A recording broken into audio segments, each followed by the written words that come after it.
I'm going to walk you through the text features of a level Q book, and this comes from the Fountas and Pinnell system, the Gold system, and this is book number 71.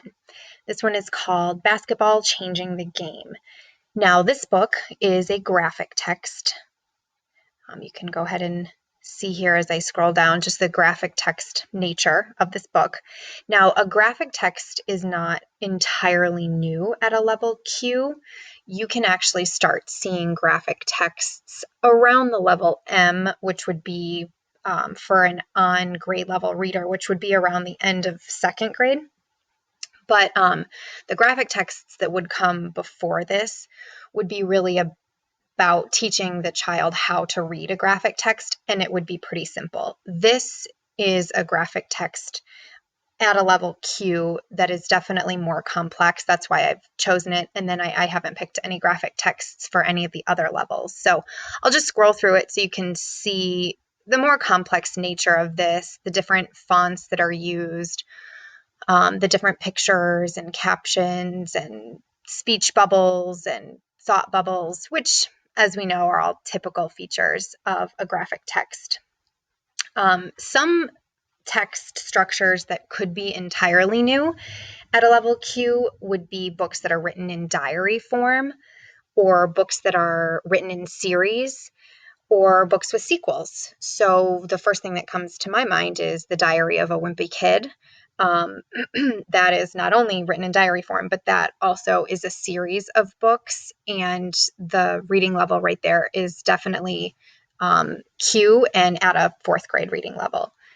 So something about graphic texts that you honestly probably wouldn't, if you're going to the library to try to find a book that's about a level Q for your fourth grade reader, you're probably not going to get this detailed and look through it to try to find word connotations, but I still want to point this out. So I know there's an example on page 8. Okay, so it's the connotation, there it is, of certain words, and it would really be amplified by the pictures. So it's the word rough. It's actually used on page 6 up here, where it says some rule changes were needed to make the sport less rough.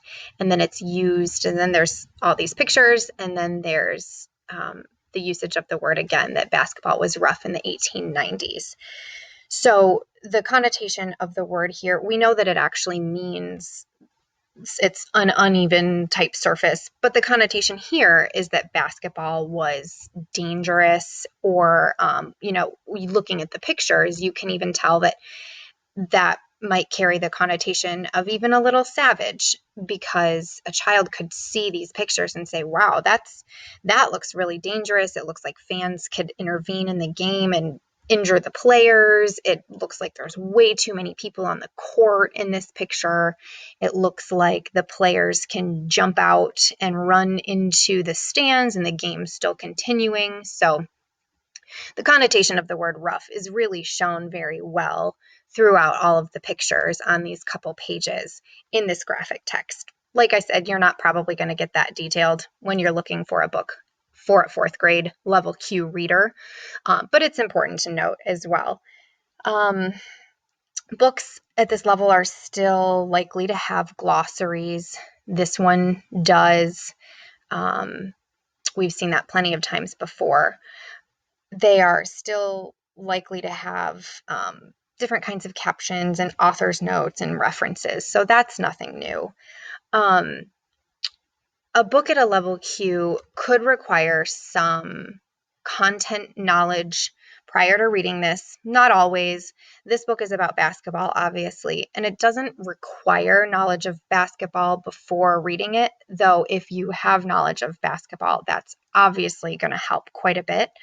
But I'm thinking more of, there could be a book, let's say written in diary form by a child growing up in Namibia, and for a reader, they would want to have some knowledge, some geographical knowledge on where Namibia is, because that's certainly going to affect how the child understands that story. So I'm thinking more of sometimes just some geographical knowledge or some historical knowledge, especially if the book is written on a historical figure. So that's also at a level Q. And then there's not much else to show on this. I guess I do want to say that readers at a level Q, they understand a variety of layouts and the fonts, so a graphic text would not be hard for them.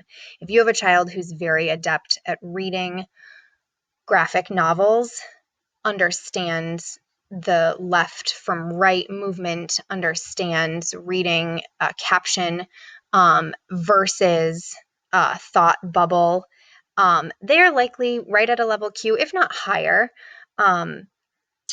because this is just a complex genre, and you're going to see this at a level Q, and you need the pieces to be able to understand that.